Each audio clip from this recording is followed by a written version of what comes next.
What's up, everyone? Marc Lobliner, CEO, MTS Nutrition, Chief Marketing Officer, TigerFitness.com, creator of the Outright Bar, and partner in the Ambrosia Collective, as well as Iron Addicts Gym in Long Beach, California. So, what is this video all about? Am I gonna spend this video talking trash about female bodybuilding? No. I personally love female bodybuilding. I love seeing women on stage with striated glutes. I don't find it sexually attractive. That's not the reason I like it. I mean, I don't find it repulsive. It's just, it's not my thing. It's not my thing. But I love the art. I love the work. I don't care if there's drugs involved. Nothing was cooler than when I used to go to the Olympias and stuff, you know, and female bodybuilding was there. And you'd see a woman hit a side chest, and you'd see more glute striations than the men would bring to the stage at the men's Olympia. I thought that was awesome. I thought that was crazy. And again, I don't watch sports for being realistic, and I hope to God that most females understand that them lifting a little bit of weights at Lifetime Fitness with their girlfriends aren't going to turn them into Miss Olympia. No, it's not going to turn you into that. You're not going to turn into Vicky Gates if you start lifting a little bit of weights with your girlfriends at the Lifetime Fitness after doing yoga. Not going to happen. But a lot of women got that back in the day, but hopefully we've dispelled that for the most part. Luckily, the media has been too busy with other fake news than to come after creatine and our industry for a little bit, so thank God with that. What I'm seeing is a progression where we literally had regressions that led us to where we're at today, and that's the reemergence of female bodybuilding, whether we know it or not, and whether we like it or not, and let me explain.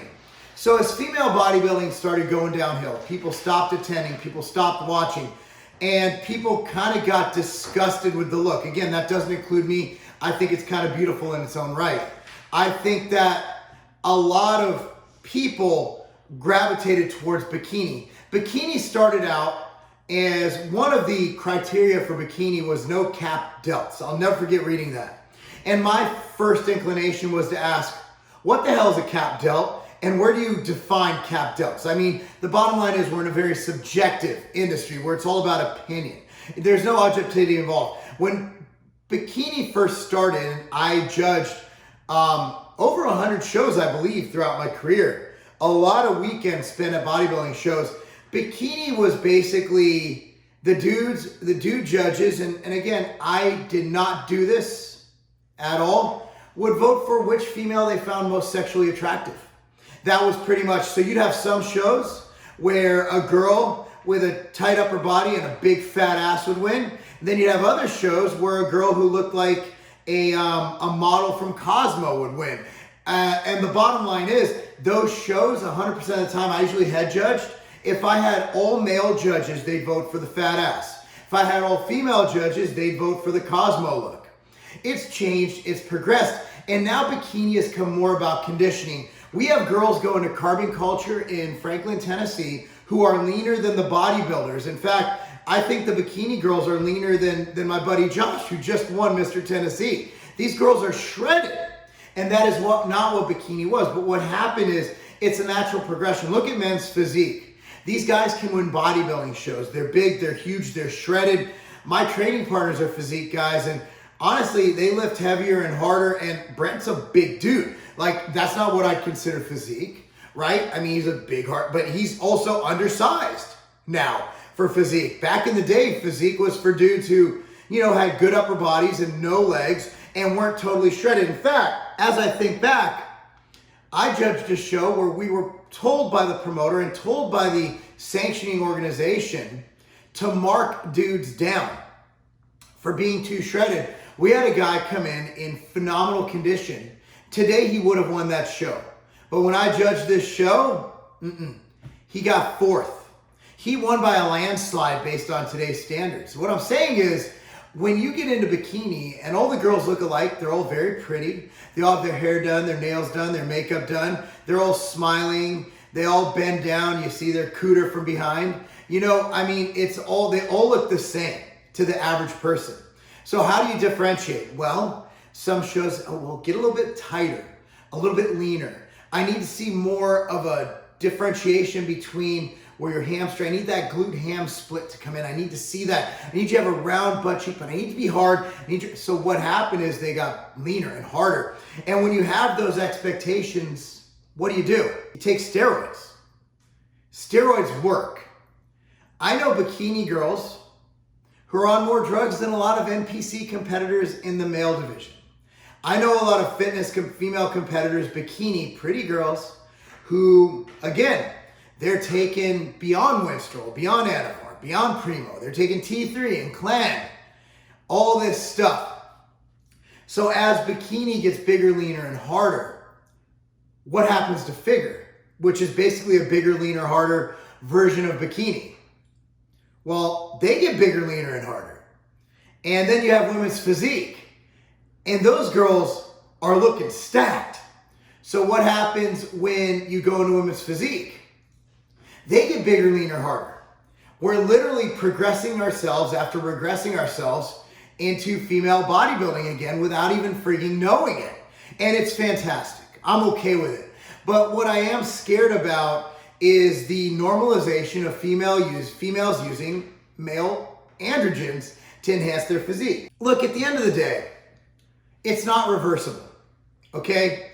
So if you're a coach, and these coaches are so irresponsible, and again, my female competitors, I usually tell them, unless they make their own personal decisions, my female competitors, when I coach, I strongly encourage them to not take anabolic steroids. Strongly encourage them. Why? Because winning a show isn't worth growing a penis. I know women don't grow penises. And some of you might want bigger clitorises or clitori. Katie, is there a plural for clitoris?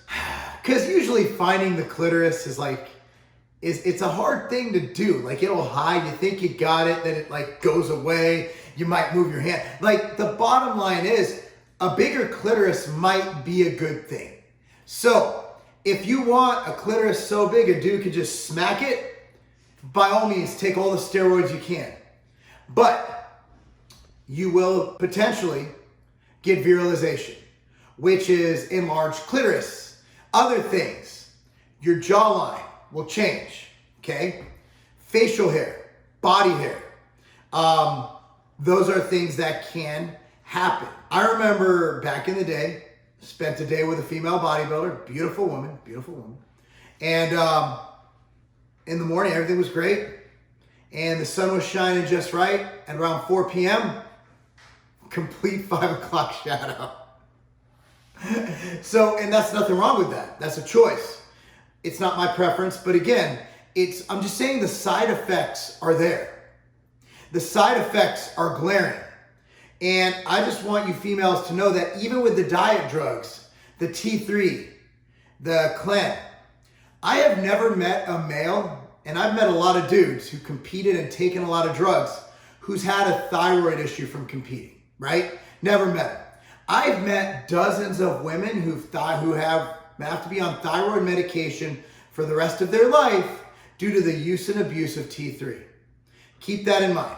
So diet drugs are just that. So what do I recommend for women?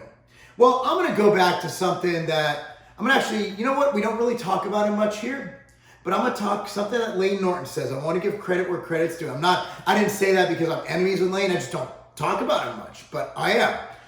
Lane said, and I think he tweeted something like, if you need drugs to get a female in shape for a bikini competition, you have no place being a coach. And I fully back Lane in that statement. Look, I'm not bragging about my coaching, MarcGlobeliner.com, or maybe I am a little bit, but in various organizations, I've helped, again, I didn't do it, I've helped multiple women turn pro, okay?